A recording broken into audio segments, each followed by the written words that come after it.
Assalamualaikum warahmatullahi wabarakatuh.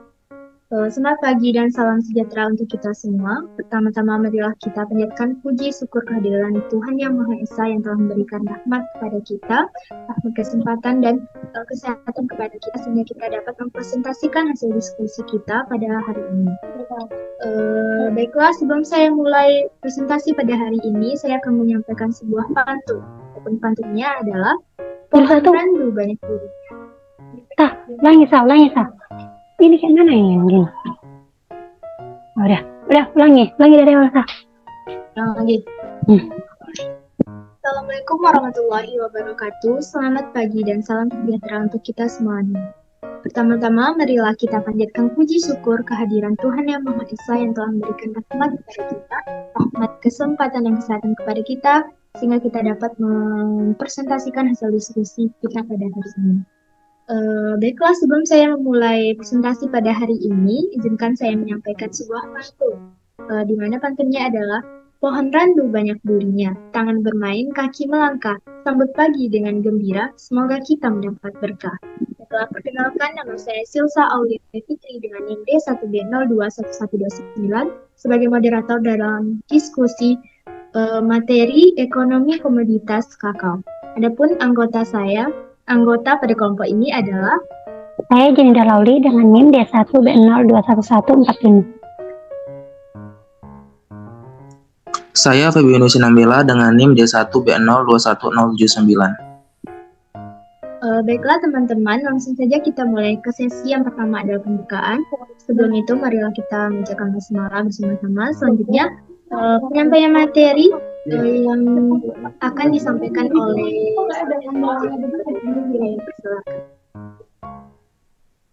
kakao atau Theobroma kakao adalah tanaman yang berasal dari Amerika Tengah dan Selatan.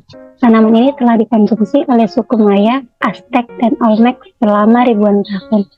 Para suku asli ini menggunakan biji kakao untuk membuat minuman kakao yang khas. Kakao diperkenalkan kepada Eropa oleh penjelajah Spanyol pada abad ke-16. Dan sejak saat itu popularitasnya menyebar ke seluruh dunia. Produksi kakao menghadapi tantangan berbagai permasalahan, termaksud deforestasi, eksploitasi, buru anak, dan rendahnya pendapatan petani kakao.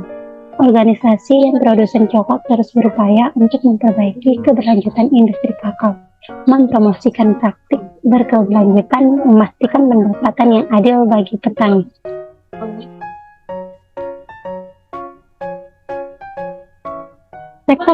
Sektor pertanian mempunyai peranan yang cukup penting dalam kegiatan perekonomian di Indonesia. Hal ini dapat dilihat dari kontribusi terhadap produk domestik bruto atau PDB yang cukup besar, yaitu sekitar 12,72%. Salah satu subsektor yang cukup besar potensinya adalah subsektor perkebunan. Kontribusi subsektor perkebunan dalam PDB yaitu sekitar 3,27% pada tahun 2019. Subsektor ini merupakan penyedia bahan baku untuk sektor industri, penyerap tenaga kerja, dan penghasil devisa. Kakao merupakan salah satu komoditi hasil perkebunan yang mempunyai peran cukup penting dalam kegiatan perekonomian di Indonesia. Kakao juga salah satu komoditas ekspor Indonesia yang cukup penting sebagai penghasil devisa negara selain minyak dan gas. Indonesia merupakan negara produsen dan eksportir kakao terbesar ketiga dunia setelah Ghana dan Pantai Gading.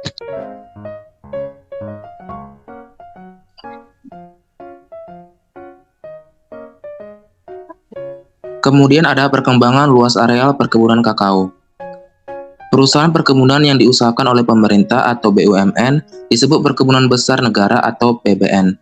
Dan perusahaan perkebunan yang diusahakan oleh swasta disebut perkebunan besar swasta atau PBS.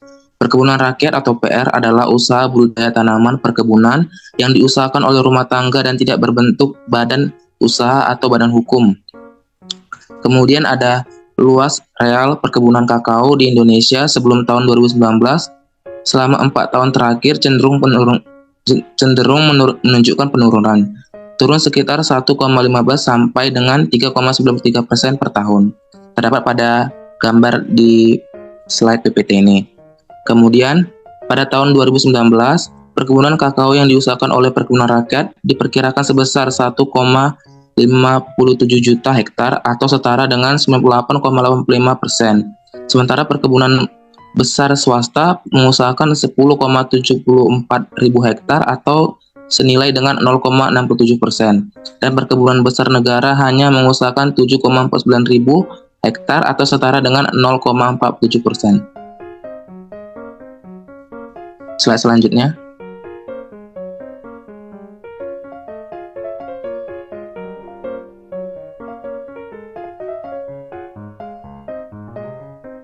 Produksi kakao di Provinsi Jambi. Provinsi Jambi merupakan salah satu daerah penghasil tanaman kakao. Luas lahan perkebunan kakao di Provinsi Jambi pada tahun 2019 adalah 2.640 hektar. Pada tahun 2019, produksi tanaman kakao di Provinsi Jambi mencapai 832 ton. Produksi tertinggi di Provinsi Jambi terdapat pada Kabupaten Muaro Jambi yaitu sebesar 298 ton. Kabupaten Muaro Jambi merupakan lahan terluas di Provinsi Jambi, yaitu dengan luas lahan 680 hektar. Kecamatan Kumpe memiliki luas panen dan produksi kakao tertinggi dibanding 6 kecamatan lainnya. Kecamatan Kumpe mampu menyumbang 72% dari total produksi kakao secara keseluruhan di Kabupaten Muaro Jambi yang diusahakan pada tahun 2019. PON Industri Kakao. Diagram yang menggambarkan silsilah produk-produk turunan kakao, primer, sekunder, dan tersier, berdasarkan zat-zat yang terkandung dan terkarakteristik fisika kimia komponen penyusunnya. Buah coklat dapat dibagi dua yaitu biji coklat dan pot coklat. Kemudian ada biji coklat yang bisa diproduksi kulit atau sekam, lemak coklat, bubuk coklat, pasta coklat berlemak, pasta coklat tanpa lemak, dan coklat olahan lain. Dan kemudian bubuk coklat ada yang dengan pemanis dan tanpa pemanis.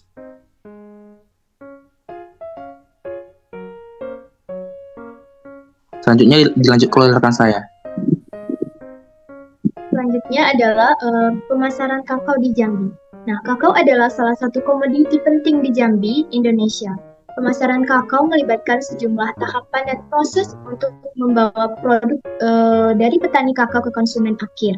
Berikut adalah beberapa aspek pemasaran kakao di Jambi. Yang pertama itu adalah produksi kakao, pengumpulan, pengolahan, penyortiran, dan klasifikasi, pemasaran antara, dan eksportir.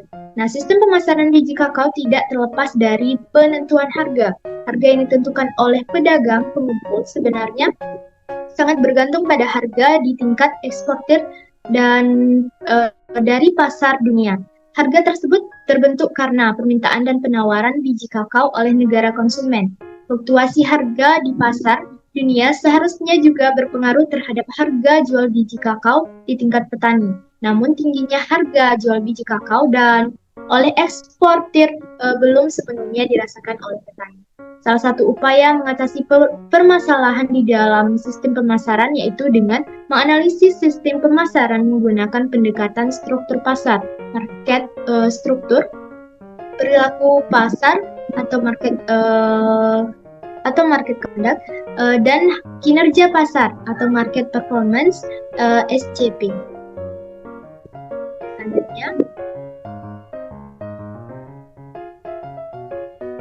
Selanjutnya adalah rantai pasok. Rantai pasok itu adalah rangkaian proses dari produksi hingga konsumsi. Rantai pasok ini terdiri dari beberapa tahap yang mencakup produksi kakao oleh petani, pengumpulan dan pengolahan, penyortiran dan klasifikasi, pemasaran dan penjualan, ekspor dan impor, pengolahan dan manufaktur, distribusi dan penjualan akhir, dan yang terakhir adalah konsumsi akhir.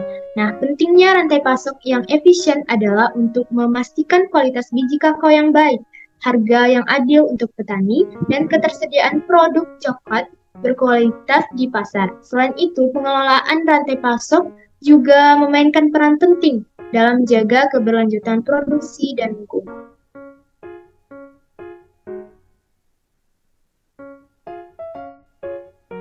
Dari materi yang kami sampaikan, adapun kesimpulan yang dapat kami ambil adalah dalam pengelolaan usaha kakao, petani harus menjalankan konsep manajemen dengan sebaik-baiknya agar tidak berdampak pada jumlah penurunan produksi kakao secara berkepanjangan. Beberapa hal yang perlu diperhatikan dalam pengelolaan perkebunan kakao antara lain, yang pertama itu adalah petani harus melakukan semua aspek pengolahan usaha tanaman kakao agar bisa memaksimalkan hasil produksi. Yang kedua itu pembibitan pada tanaman kakao harus dilakukan dengan bibit yang baik dan sehat untuk menjamin produksi yang baik. Kemudian yang ketiga, dalam pelaksanaannya perlu memperhatikan aspek rantai nilai dari usaha tersebut untuk menunjang eksistensi subsistem agribisnis. Yang keempat, konsep manajemen harus diterapkan dengan baik, yaitu perencanaan yang terstruktur, pengorganisasian yang maksimal, pelaksanaan yang baik, dan pengawasan yang tepat. Dan yang terakhir itu, sistem dinamik dapat digunakan sebagai pendekatan dalam model pengembangan untuk menganalisis kondisi produksi perkebunan kakao saat ini dan memproyeksikan produktivitas biji kakao di masa mendatang. Dengan penerapan manajemen produksi agribisnis yang baik, diharapkan dapat meningkatkan hasil produksi dan produktivitas perkebunan kakao. Perkebunan kakao juga dapat menjadi salah satu komoditas yang menjanjikan dalam agribisnis. Baiklah, dengan berakhirnya penyampaian materi tersebut, maka berakhir pula presentasi kami pada hari ini. Saya sebagai moderator, mohon maaf jika terdapat kekurangan dan kesalahan dalam penyampaian. Saya tutup dengan sebuah pantun. Anak kecil duduk di papan, memakai dasi dan juga celana. Puluhan menit berdiri di depan, semoga presentasi kami memberi makna. Baiklah, terima kasih atas perhatiannya. Saya tutup dengan wabillahi taufiq wal hidayah. Wassalamualaikum warahmatullahi wabarakatuh.